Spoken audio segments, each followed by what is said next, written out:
This is a stimulus update and daily news report. Got some important updates to share with you. Older Americans are at the greatest risk when it comes to a recession and high inflationary prices. What is being done about it? I'll play you a video clip from Pete Buttigieg from the White House talking about how this country can be fixed with this inflation problem and what can be done. $400 per month checks are giving out to certain Americans. New program that just popped up, and I'll give you some other important updates as well. Hope you're having a more than Monday. If you appreciate the fact-based, fast-paced updates, hit the like button down below and subscribe to the channel if you want to support the channel and get some free updates on a daily basis where I get straight to the point. Let's get straight to the point here. So skyrocketing inflation is raising mortgages, putting first homes out of reach. So this was pretty much expected with the feds raising the rate hikes, hiking the rates. That means that mortgage prices are going to be higher, which shifted it over to a buyer's market, which means less people are able to afford to buy a first home or a home in general. So yeah, now looks like the housing market is starting to slowly crash, or at least shift. Maybe not a crash yet, but yeah, it's not looking so good. Today, with 30-year rates nearing 7%, it requires 39%, more than twice the share of the same median household's income to make the mortgage payment on the same average home purchase. That simply made it unaffordable for many potential buyers, significantly shrinking the pool of potential buyers in the market. So yeah, basically it requires 39% more money to get the same house because of the interest rate, the mortgage rate going up to 7%. So yeah, houses are getting more expensive. That took a couple of years, as expected. Usually they say the housing market is like 2 years behind any major economic crash, which seems about right if we're looking at 2020. And then older Americans at greater risk as potential of recession looms. Yeah, so what it's saying here is older Americans face greater risks than younger counterparts if the U.S. economy slips into a recession. The combination of high inflation, rising Federal Reserve interest rates, a slowing economy, and global headwinds raising the chance of an economic downturn. While job growth and consumer spending have remained strong throughout the year, many economists believe it will be difficult to avoid a recession by the end of next year. And basically, what it's saying here is that although younger Americans are struggling as well, those with families and kids, they have the ability to affect their outcome in terms of income. But older Americans have a fixed income, and that's why they're saying that the Social Security Expansion Act should have a different set of inflationary indicators for the older Americans because it's totally different. They're living a different lifestyle on fixed income. Things are a lot harder for older Americans compared to younger Americans, basically talking about this. And what is being done about it? Well, the COLA just increased, which may or may not help, but also the Social Security Expansion Act in Congress right now, which is going to give an extra $200 per month, $2,400 a year, that is just sitting idle. But also what that act would do is to change the economic measurements so that anyone on Social Security will have a different type of CPI, or will have different measurements so that they can benefit from what's going on in the economy and have a better chance of surviving it. So yeah, I'll keep you updated on that. And then, but it could be worse. Saw this article: tens of thousands march in Paris to protest rising living costs. The demonstration occurred on the heels of strikes at oil refineries, adding to a tense political atmosphere. So yeah, in Paris, France, as well as Europe in general, and I would say probably almost everywhere around the world, inflation is hitting them. I'd say some places a lot harder than America. I think Argentina had something like a 50% inflation rate. Turkey, really bad inflation going on around the country. So yeah, people are marching in Paris right now. When it comes to the U.S., new program came up. Hundreds of families set to receive $400 a month for 2 years. Are you eligible? So low-income families in Coachella, California can now apply for a universal basic income program offering $400 a month for 2 years.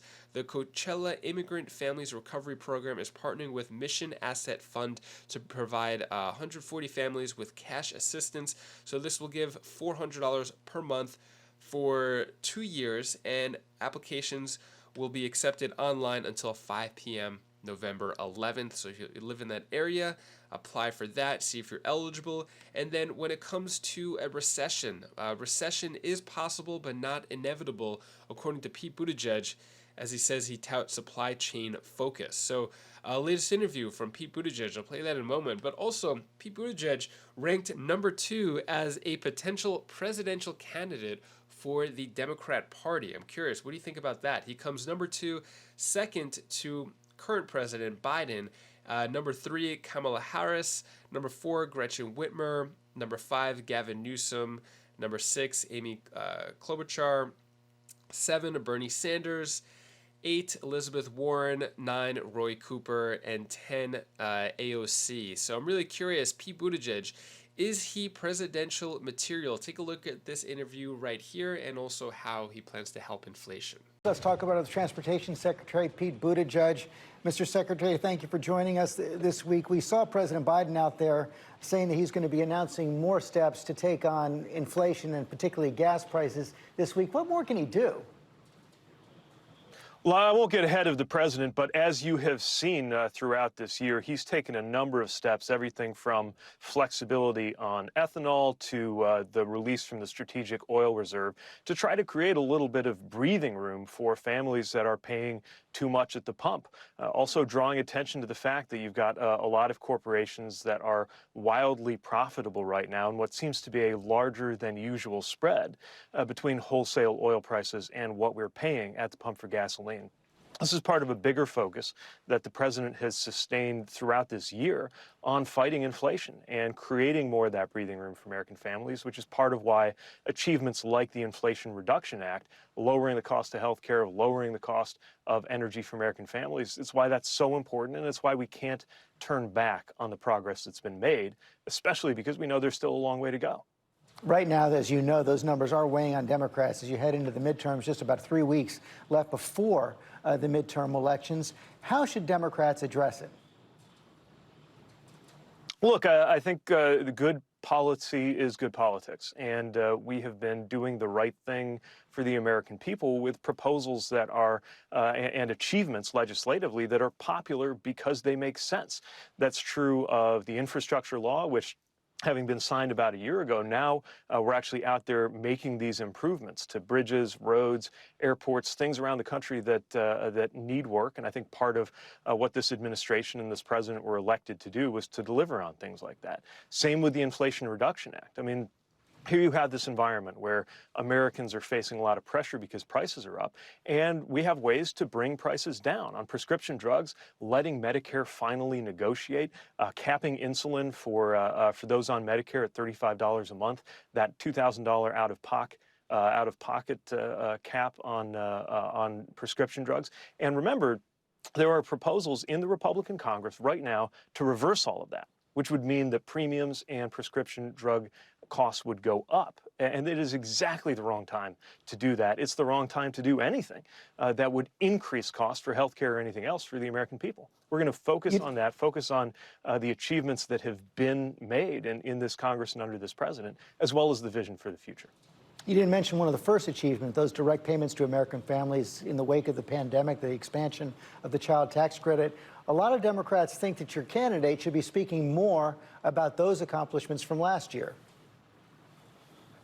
Well, we are proud of those accomplishments. You know, the things that those accomplishments have done, first of all, contributing to historic job creation under this president, 10 million plus jobs. That's never happened in this time period in a presidency before in American history. Remember, we have our challenges right now, but when the president took office, we were facing an economy that was at risk of going into free fall. The American Rescue Plan stopped that, and it went directly into easing the burden for Americans with those tax benefits that Americans got. And it went into projects that are improving communities all around the United States. I was back in my hometown, saw some infrastructure projects that they're doing there with some of that ARP money. The mayors know what to do with it. Communities know what to do with it. Families know what to do with it. And I do think we run the risk, because there have been so many accomplishments, right? The CHIPS Act that's bringing manufacturing back to the United States, the PACT Act getting veterans the benefits they deserve, of course, the infrastructure bill, the Inflation Reduction Act,